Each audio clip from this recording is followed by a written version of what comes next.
ഈ വരുന്ന ക്രിസ്മസ് എക്സാമിന് 8 മാർക്കിന്റെ എസ്സേ ക്വസ്റ്റ്യൻ ഉറപ്പാണ് ജേർണൽ എൻട്രിയിൽ നിന്നും ചോദിക്കുക എന്നുള്ളത്. സോ ജേർണൽ എൻട്രി എങ്ങനെ ചെയ്യാം? ഇവിടെ ജേർണൽ എൻട്രി മാത്രമല്ല, നിങ്ങൾക്ക് ഇമ്പോർട്ടന്റ് ആയിട്ട് തിയറിറ്റിക്കൽ വരുന്ന മറ്റൊരു ക്വസ്റ്റ്യൻ കൂടി നമ്മൾ എന്ത് ചെയ്തിട്ട് ഈ ഒരു വീഡിയോനുള്ളിൽ തന്നെ ഡിസ്കസ് ചെയ്യുന്നുണ്ട്.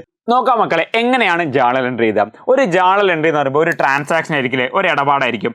എല്ലാ ട്രാൻസാക്ഷൻസിനും മിനിമം 2 അല്ലെ ട്രാൻസാക്ഷൻസ് ഉണ്ടാകും, 2 എഫക്റ്റ് ഉണ്ടാവും. അതിൽ ഒരു എഫക്റ്റ് ഡെബിറ്റ് ആയിരിക്കും, ഒരു എഫക്റ്റ് ക്രെഡിറ്റ് ആയിരിക്കും. സോ ഈ എഫക്റ്റ് എന്താ എന്ന് പഠിക്കലാണ് നമ്മൾ ആദ്യത്തെ ലക്ഷ്യം അല്ലേ. ഈ എഫക്റ്റ് എന്താ നമ്മൾ പഠിക്കണം. ഈ എഫക്റ്റിനെ 5 രീതിയിൽ ക്ലാസിഫൈ ചെയ്യും. നമുക്ക് വേണമെങ്കിൽ അതിനെ 6 രീതിയിൽ എന്ത് ചെയ്യാം, നമുക്ക് ക്ലാസിഫൈ ചെയ്യാം. എന്തൊക്കെയാണ്? ഒരു ഈസി ഓപ്ഷൻ ഉണ്ട്, ഡീലർ. എന്താ ഡീലർ എന്ന് പറഞ്ഞാൽ? D for drawings. എന്താ മക്കളെ? D for drawings. E for expense, A for asset. A for asset. So ഇതാണ് ഒരു ക്ലാസിഫിക്കേഷൻ. ഈ ഡീലറിലെ DEA ഒരു ടീമാണ്. LER എന്താ? L liability. ഇ എന്താണ്? ഇക്വിറ്റി. ഇക്വിറ്റി പറയുമ്പോൾ ഓണറാണ്. R എന്ന് പറയുമ്പോൾ റവന്യൂ അഥവാ ഇൻകം ആണ്. അപ്പോൾ ഡ്രോയിങ്സോ എക്സ്പെൻസോ അസറ്റോ വരുമ്പോൾ അതിനെ ഡെബിറ്റ് ചെയ്യണം. ലയബിലിറ്റി റവന്യൂ ഇക്വിറ്റി വരുമ്പോൾ എന്ത് ചെയ്യണം? ക്രെഡിറ്റ് ചെയ്യണം. ഇനി ഇത് കുറയുമ്പോൾ ഡെബിറ്റ് ചെയ്യണം, കൂടുമ്പോൾ ക്രെഡിറ്റ്. ഇത് കൂടുമ്പോൾ ഡെബിറ്റും കുറയുമ്പോൾ ക്രെഡിറ്റ് ആണ്. ഇനി അല്ലെങ്കിൽ മറ്റൊരു രീതിയുണ്ട്, AEICL. എന്താ AE? Asset expense. എന്താണ്? അസറ്റ് എക്സ്പെൻസ് കൂടുമ്പോൾ എന്ത് ചെയ്യണം? ഡെബിറ്റ് ചെയ്തിരിക്കണം. ഇൻകം ക്യാപിറ്റൽ ലയബിലിറ്റി കൂടുമ്പോൾ എന്ത് ചെയ്തിരിക്കണം?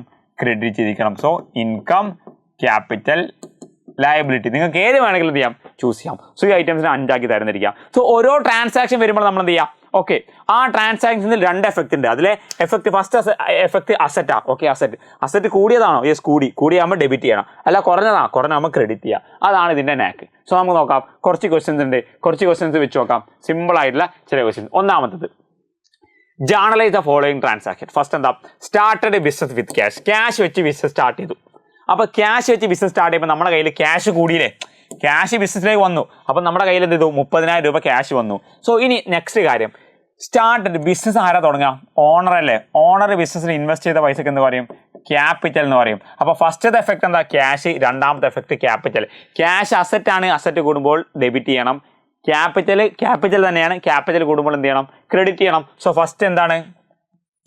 Cash account debit to capital amount ആയ 30,000 ഡെബിറ്റ് സൈഡിൽ എഴുതുക, 30,000 ക്രെഡിറ്റ് സൈഡിൽ എഴുതുക. വളരെ സിമ്പിൾ അല്ലേ, ഈസിയാണ്. രണ്ടാമതായിട്ട് എന്താ? Opened bank account. Bank account open ചെയ്യുമ്പോൾ നമ്മൾ 30,000 രൂപ കൊണ്ടല്ലേ ബിസിനസ് തുടങ്ങിയത്. ഈ 30,000 രൂപയിൽ നിന്ന് 12,000 രൂപ നമ്മൾ ബാങ്കിൽ കൊണ്ടുപോയിട്ടു. അപ്പോൾ നമ്മുടെ ക്യാഷ് എന്തായി? ഈ ക്യാഷ് 12,000 രൂപ കുറയും. അതുപോലെ ബാങ്കിൽ എന്താവും? 12,000 രൂപ കൂടും. ബാങ്കിൽ ശരിക്കും 1 രൂപ പോലും ഇല്ലായിരുന്നു. നമ്മൾ ഈ 12,000 ബാങ്കിൽ ഇട്ടപ്പോൾ ബാങ്കിലെ ബാലൻസ് കൂടി, നമ്മുടെ ക്യാഷിന്റെ ബാലൻസ് കുറഞ്ഞു. അപ്പോൾ ബാങ്ക് കൂടുമ്പോൾ ബാങ്ക് ഒരു അസറ്റ് അല്ലേ, സോ ഡെബിറ്റ് ചെയ്യണം. ക്യാഷ് ഒരു അസറ്റ് അല്ലേ, അസറ്റ് കുറയുമ്പോൾ ക്രെഡിറ്റ് ചെയ്യണം. So bank account debit. എന്താ മക്കളെ? Bank account debit to cash account. എത്രയാണ്? 12,000. പക്ഷെ നമ്മൾ വിട്ടു പോകാൻ പറ്റാത്ത മറ്റൊരു കാര്യമുണ്ട്, നരേഷൻ. ഇവിടെ കണ്ടോ? ഇവിടെ ഫസ്റ്റ് ജസ്റ്റ് സ്റ്റാർട്ടഡ് ബിസിനസ്. വെറുതെ നരേഷൻ എന്ന് പറയുമ്പോൾ എന്താ? Started business. നമ്മുടെ ട്രാൻസാക്ഷൻസിന് ഒരു ചെറിയൊരു ഷോർട്ട് നോട്ട് കൊടുത്തിരിക്കണം. സോ ഇവിടെ എന്താ? Deposit into bank. എന്താ മക്കളെ? Deposit into bank. So എല്ലാ ട്രാൻസാക്ഷൻ്റെയും ഒരു ചെറിയ ഷോർട്ട് നോട്ട് എന്ത് ചെയ്യുക? നമ്മൾ കൊടുത്തിരിക്കണം. Then purchase furniture. ഫർണിച്ചർ വാങ്ങുമ്പോൾ ഫർണിച്ചർ അസറ്റ് അല്ലേ, അസറ്റ് കൂടുമ്പോൾ ഡെബിറ്റ് ചെയ്യണം. ഈ ഫർണിച്ചർ വെറുതെ കിട്ടുമോ? ഇല്ല, ക്യാഷ് കൊടുത്താലല്ലേ ഫർണിച്ചർ കിട്ടുള്ളൂ. സോ ക്യാഷ് കുറയില്ലേ, സോ ക്യാഷ് കുറയുമ്പോൾ ക്യാഷിനെ ക്രെഡിറ്റ് ചെയ്യണം. ഫർണിച്ചറിനെ ഡെബിറ്റും ക്യാഷിനെ ക്രെഡിറ്റും. So furniture account debit. എന്താ മക്കളെ? Furniture account debit to cash account. എത്രയാ? 2,000 രൂപ. സോ അത് നമ്മൾ എന്ത് ചെയ്യണം? ഇവിടെ നരേഷനിൽ എഴുതണം. എന്താണ്? Purchased furniture. എന്താണ്? Purchased furniture. ഓക്കെ, അപ്പോൾ നിങ്ങൾ ഒരു ഡൗട്ട് ഉണ്ടാവും, സാറേ ജേർണലിൻ്റെ കൂടെ മറ്റൊരു ക്വസ്റ്റ്യൻ കൂടി പഠിക്കാന്നുള്ളത്. അതെന്താ? ഇതാണ് rules of debit and credit. അസറ്റിലെ അസറ്റ് എന്തൊക്കെ കൂടുമ്പോൾ ഡെബിറ്റ് ചെയ്യണം, എന്തൊക്കെ കൂടുമ്പോൾ ക്രെഡിറ്റ് ചെയ്യണം, എന്തൊക്കെ കുറയുമ്പോൾ ഡെബിറ്റ് ചെയ്യണം, എന്തൊക്കെ കുറയുമ്പോൾ ക്രെഡിറ്റ് ചെയ്യണം. സോ ഈ ഒരു ക്വസ്റ്റ്യൻ എന്ത് ചെയ്യും? മിക്കവാറും നിങ്ങൾക്ക് എന്തുണ്ടാവും? 1 മാർക്കോ 2 മാർക്കിനൊക്കെ എന്ത് ചെയ്യും? ചോദിക്കാറുണ്ട്. ക്ലിയർ അല്ലേ? അടുത്തെന്താ? പർച്ചേസ്ഡ് ഗുഡ്സ് പർച്ചേസ് ചെയ്തു. അപ്പം ഫർണിച്ചർ വാങ്ങിയപ്പോൾ ഫർണിച്ചറിനെ ഡെബിറ്റ് ചെയ്തു. അപ്പോൾ ഗുഡ്സ് വാങ്ങുമ്പോൾ ഗുഡ്സിനെ ഡെബിറ്റ് ചെയ്യാൻ പറ്റുമോ? ഇല്ല. പർച്ചേസ് ഓഫ് ഗുഡ്സ് വരുമ്പോൾ നമ്മൾ പർച്ചേസിനെയാണ് ഡെബിറ്റ് ചെയ്യുക കേട്ടോ. പർച്ചേസ് ഓഫ് ഗുഡ്സ് വരുമ്പോൾ നമ്മൾ എന്ത് ചെയ്യും? പർച്ചേസിനാണ് ഡെബിറ്റ് ചെയ്യുക. പർച്ചേസ് കൂടുമ്പോൾ പർച്ചേസ് ഒരു എക്സ്പെൻസ് ആണ്, എക്സ്പെൻസ് കൂടുമ്പോൾ നമ്മൾ എന്ത് ചെയ്യും? ഡെബിറ്റ് ചെയ്യും. അപ്പോൾ എന്തിനെ ക്രെഡിറ്റ് ചെയ്യും? അറിയാം, പർച്ചേസ് ചെയ്യണമെങ്കിൽ എന്ത് വേണം? ക്യാഷ് കൊടുക്കണം. സോ ക്യാഷിനെ നമ്മൾ എന്ത് ചെയ്യും? ക്രെഡിറ്റ് ചെയ്യും. എന്താ? പർച്ചേസ്. എന്താണ്? Purchase account debit to cash. എത്ര രൂപക്കാണ് പർച്ചേസ് ചെയ്തത്? 10,000 രൂപക്ക്. So 10,000 rupees. എത്രയാണ്? 10,000 റുപ്പീസ്. സോ നരേഷൻ എന്താ കൊടുക്കുക? Purchased goods. എന്താണ്? Purchased goods. ഞാൻ അവിടെ അത്ര ക്ലിയർ ആയിട്ടല്ല കേട്ടോ നരേഷൻ കൊടുക്കുന്നത്, നിങ്ങൾ എന്ത് ചെയ്യണം, സെറ്റ് ആയിട്ട് കൊടുത്തിരിക്കണം. ക്ലിയർ അല്ലേ? അടുത്തായിട്ട് എന്താ, വിഡ്രോൺ ഫ്രം ബാങ്ക്.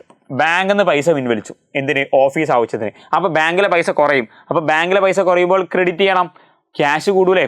ബാങ്കിൽ നിന്ന് പൈസ പിൻവലിക്കുമ്പോൾ നമ്മുടെ കയ്യിൽ ക്യാഷ് എത്തൂലേ. സോ അപ്പോൾ ക്യാഷ് കൂടും. അപ്പോൾ എന്താ എൻ്റെ വരെ, ക്യാഷ് കൂടുമ്പോൾ ക്യാഷിനെ ഡെബിറ്റ് ചെയ്യണം അല്ലേ. So cash account debit to bank account. എത്ര രൂപയാണ്, 6000 rupees. സോ 6000.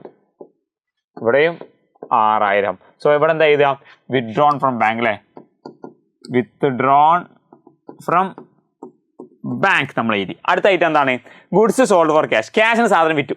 സെയിൽസ്. സെയിൽസ് എന്താ, ഇൻകാണ്. ഇൻകം കൂടുമ്പോൾ ക്രെഡിറ്റ് ചെയ്യണം. എങ്ങനെ, ക്യാഷ് കിട്ടിയില്ലേ, സെയിൽ എടുത്തപ്പോൾ ക്യാഷ് കിട്ടും. അപ്പോൾ ക്യാഷ് കൂടുമ്പോൾ ക്യാഷിനെ ഡെബിറ്റ് ചെയ്യണം. അപ്പോൾ സെയിൽസിനെ ക്രെഡിറ്റ് ചെയ്യണം.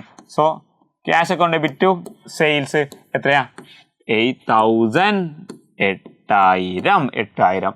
അടുത്തെന്താ, cash withdrawn for personal use. സ്വകാര്യ ആവശ്യത്തിന് പേഴ്സണൽ യൂസ് അല്ലേ. അപ്പം പേഴ്സണൽ യൂസിന് ബിസിനസ്സിൽ ഒരാൾ ഇൻവെസ്റ്റ് ചെയ്ത് ആ പൈസ തിരിച്ചെടുക്കുമ്പോൾ ക്യാപിറ്റൽ കുറയില്ലേ.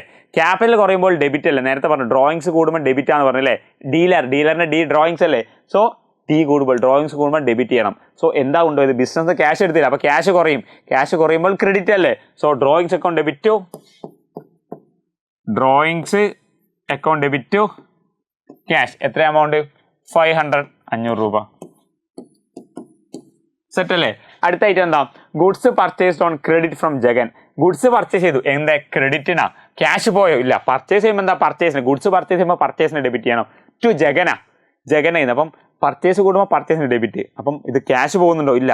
പകരം ക്രെഡിറ്റ്, കടത്തിനല്ലേ. അപ്പം ക്രെഡിറ്ററുടെ പേര് എന്ത് ചെയ്യുക, നമ്മൾ ക്രെഡിറ്റ് ചെയ്യുക. അപ്പോൾ ഗുഡ്സ് ഒക്കെ purchase account debit to Jagan account. എന്താണ്, purchase account debit to Jagan. So ഞാനിവിടെ നരേഷൻ ചെയ്തില്ല, നിങ്ങൾ എന്ത് ചെയ്യുക, നരേഷൻ കൊടുക്കട്ടോ. നിങ്ങൾക്ക് നരേഷൻ ചെയ്ത് അറിയെങ്കിൽ നിങ്ങൾ എന്ത് ചെയ്യുക, ഈ ക്വസ്റ്റൻ ഉണ്ടല്ലോ, ഗുഡ്സ് പർച്ചേസ്ഡ് ഓൺ ക്രെഡിറ്റ്, അതിവിടെ എഴുതിയെടുത്താൽ മതി. ഗുഡ്സ് പർച്ചേസ്ഡ് ഓൺ ക്രെഡിറ്റ് എഴുതിയാൽ മതി കേട്ടോ. അടുത്ത question, goods sold to Dinesh. ഇതിവിടെ ദിനേശിന് വിറ്റു.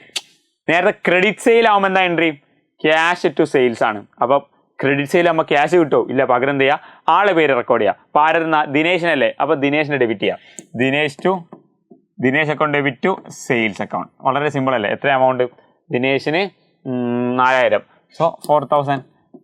ഈ പൈസ ആര് തരണം, ദിനേശിന് തരും. അവസാന എൻട്രി എന്താ, റിസീവ്ഡ് കമ്മീഷൻ. കമ്മീഷൻ കിട്ടി. കമ്മീഷൻ ഇൻകം അല്ലേ. ഇൻകം കൂടുമ്പോൾ ക്രെഡിറ്റ് ചെയ്യണം. കമ്മീഷനായിട്ട് എന്താ കിട്ടിയത്, ക്യാഷ് അല്ലേ കിട്ടുക. അപ്പോൾ ക്യാഷിന് ഡെബിറ്റ് ചെയ്യണം. So cash account debit to commission. വളരെ സിമ്പിൾ അല്ലേ, വളരെ സിമ്പിൾ. എത്ര എമൗണ്ട്, 200. സോ അപ്പോൾ എന്താ നരേഷൻ എഴുതുക, സിമ്പിളാണ്, റിസീവ്ഡ് കമ്മീഷൻ. ചങ്കചകരൊക്കെ ഈസി അല്ലേ.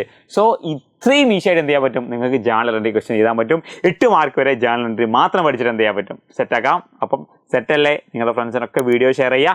മാക്സിമം ആൾക്കാരെ കൊണ്ട് എന്ത് ചെയ്യുക, നമ്മുടെ ലൈവിലേക്ക് നിങ്ങൾ എത്തിക്കണം. അതുവരേക്കും ഗുഡ് ബൈ.